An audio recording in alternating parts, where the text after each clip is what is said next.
Apakah para sahabat pernah mengalami kesulitan membedakan apakah satu aktivitas ini adalah aktivitas rutin atau apakah ini aktivitas yang sifatnya strategik? Selamat berjumpa kembali para sahabat pada materi saya yang ke-19 yang bertemakan perbedaan antara strategi dan aktivitas. Materi ini berkaitan erat dengan materi saya nomor 1, nomor 6, nomor 8, nomor 12, nomor 16. Sedangkan materi-materi lain dapat para sahabat lihat dalam channel berikut ini. Kita mulai terlebih dahulu dengan pengertian strategi. Strategi pada dasarnya mempunyai arti atau pemahaman adalah terkait dengan competitiveness atau keunggulan. Keunggulan dalam bidang apa? Yaitu keunggulan dalam melaksanakan kegiatan usaha, memuaskan pelanggan, memenangkan persaingan, meningkatkan pangsa pasar, atau dalam mencapai sasaran perusahaan. Menurut Grant, Pearce, dan Robinson, keputusan strategik memiliki karakteristik sebagai berikut. Berorientasi jauh ke masa depan, mempertimbangkan perubahan lingkungan bisnis, misalnya perubahan teknologi, perubahan lingkungan, perubahan hukum makro, dan seterusnya. Berdampak besar terhadap organisasi dalam jangka panjang, sehingga memerlukan keputusan di tingkat manajemen puncak. Keputusan strategik juga mempunyai dampak lintas fungsional atau lintas bisnis, serta menuntut komitmen sumber daya yang relatif besar. Keputusan strategik juga bersifat mempersatukan, komprehensif, dan integrated, dalam arti jika perusahaan korporasi, maka terjadi alignment atau keselarasan, baik keputusan di tingkat corporate, di tingkat unit bisnis, ataupun di tingkat fungsional. Jadi apakah satu tindakan bersifat strategik atau rutin, kita bisa berpedoman kepada kriteria sebagaimana yang sudah dijelaskan. Kita ambil satu model, misalnya balance scorecard yang berkaitan dengan perencanaan strategik dan aktivitas standar, yaitu bagaimana perusahaan beroperasional di dalam menghasilkan produk dan jasa untuk memenuhi kebutuhan atau kepuasan pelanggannya. Business Process Interaction Map, kalau lihat dari gambar ini menceritakan aktivitas apa saja yang perusahaan lakukan dalam memenuhi kebutuhan atau kepuasan pelanggannya. Untuk balance scorecard biasanya digunakan untuk perencanaan strategik. Nah, kita berbicara mengenai strategic goals, yaitu apa sasaran perusahaan di masa yang akan datang, misalnya dalam jangka waktu 3 atau 5 tahun ke depan. Sedangkan Business Process Interaction Map lebih berbicara pada kinerja perusahaan pada saat ini, yaitu merupakan langkah demi langkah yang harus dilakukan untuk menghasilkan produk dan jasa, sifatnya kepada kinerja standar. Kalau melihat daripada proses perumusannya, balance scorecard sebagai salah satu tools baik untuk merencanakan strategi perusahaan di masa yang akan datang, dia juga sebagai performance management tools, dia berangkat dari visi dan misi, kemudian dilakukan analisa eksternal untuk menghasilkan opportunity dan threat, analisa internal untuk menghasilkan strength and weaknesses, kemudian membuat strategi untuk mencapai tujuan dan sasaran yang ditetapkan berdasarkan analisa SWOT ya. Kita bisa rumuskan kembali menjadi TOS matrix sehingga nanti dihasilkan strategi. Sedangkan untuk Business Process Interaction Map yaitu bagaimana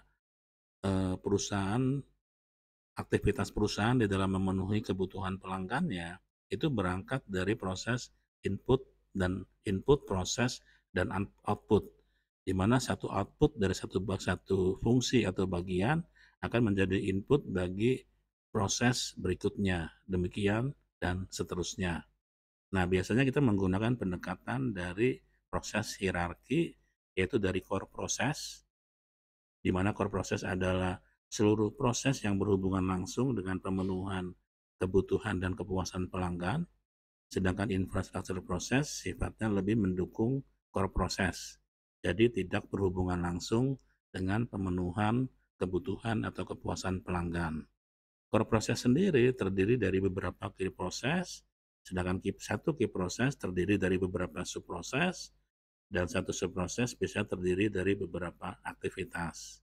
Jadi di sini sifatnya, karena untuk menghasilkan produk dan jasa yang sifatnya standar, di sini lebih berbicara kepada SDCA, Standard, Do, Check, dan Action. Sedangkan di dalam proses perencanaan strategik, sifatnya lebih kepada PDCA, Plan, Do, Check, dan Action.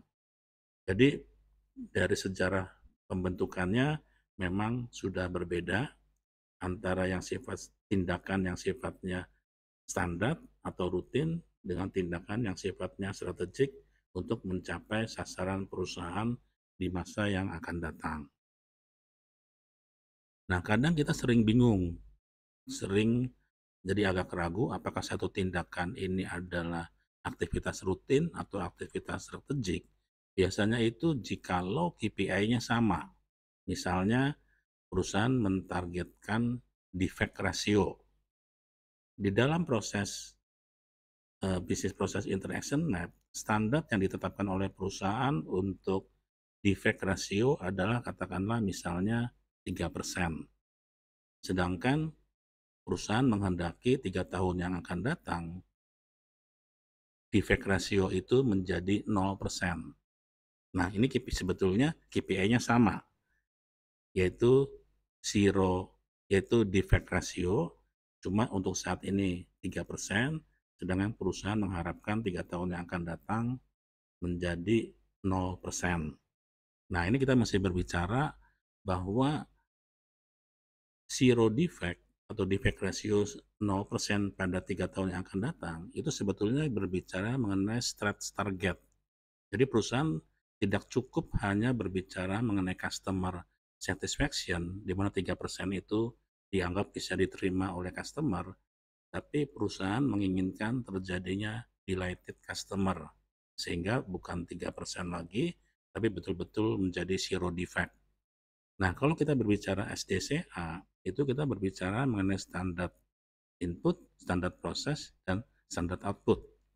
Nah, begitu perusahaan menghendaki menjadi zero defect dari 3% menjadi 0%, menjadi targetnya menjadi di stretching, maka proses yang dilakukan itu harus dirubah.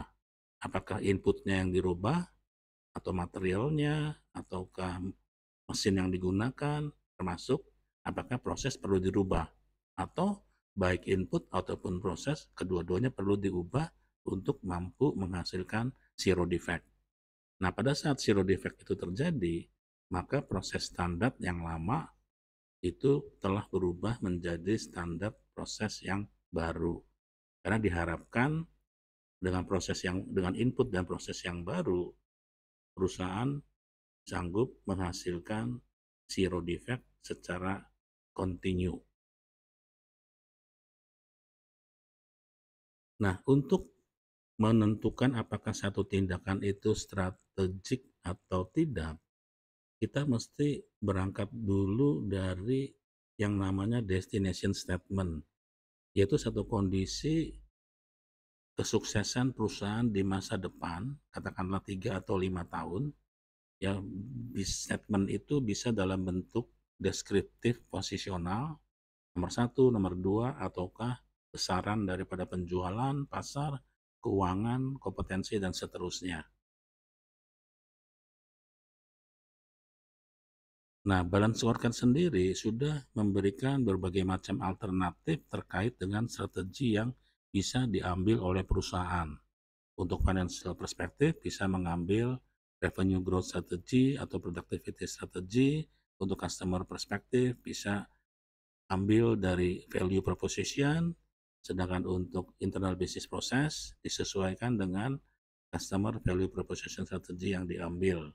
Sedangkan learning and growth ada 3, yaitu terkait dengan strategi kompetensi, teknologi, dan culture. Nah, kita ambil contoh untuk microfinancing company ya. Pada tahun 2025, revenue perusahaan akan mencapai 25 T melalui pengembangan pola kemitraan yang strategis, customer relationship management yang dapat dipercaya, dan pemanfaatan teknologi informasi yang mampu menjawab tantangan bisnis. Perumusan destination statement ini bisa saja diambil dari apa yang kita anggap kritikal di masing-masing perspektif di dalam eh, strategi map ya.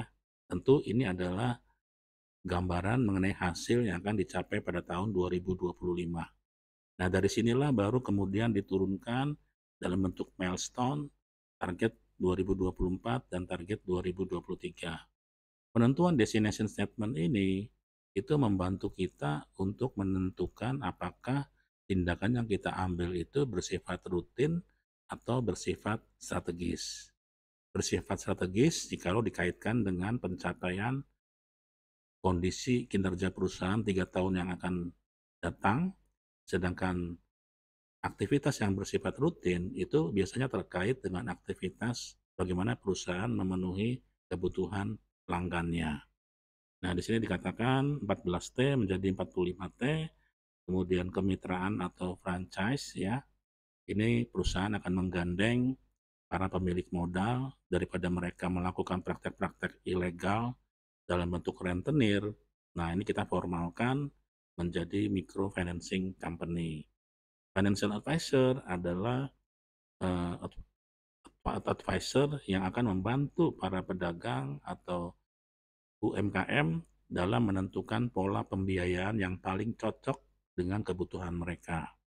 Teknologi informasi dipergunakan untuk membantu para analis, ya advisor ataupun pedagang itu sendiri dalam memonitor bagaimana kondisi keuangan mereka terhadap si pemberi pembiayaan tersebut.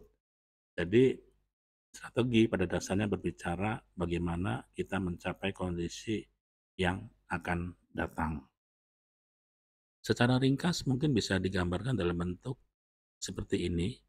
Business Process Interaction Map seperti yang diuraikan di depan berbicara bagaimana perusahaan memenuhi kebutuhan pelanggannya secara konsisten.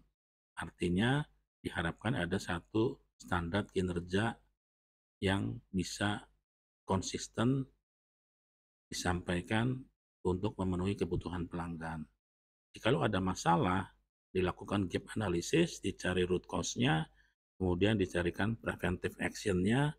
Proses ini berputar menjadi terus-menerus ya. Sedangkan PDCA itu terkait dengan kemana perusahaan akan pergi atau bagaimana kondisi perusahaan yang kita harapkan 3 atau 5 tahun ke depan. Kemudian kita tentukan bagaimana kita menuju ke sana, kita buatkan strategic inisiatifnya dan action plan-nya. Ini pun berputar menjadi satu roda PDCA yang berkelanjutan. Demikian para sahabat, semoga kita dapat lebih memahami apakah satu tindakan itu bersifat rutin ataukah tindakan itu sebetulnya lebih bersifat strategik. Sampai jumpa pada materi saya yang berikutnya.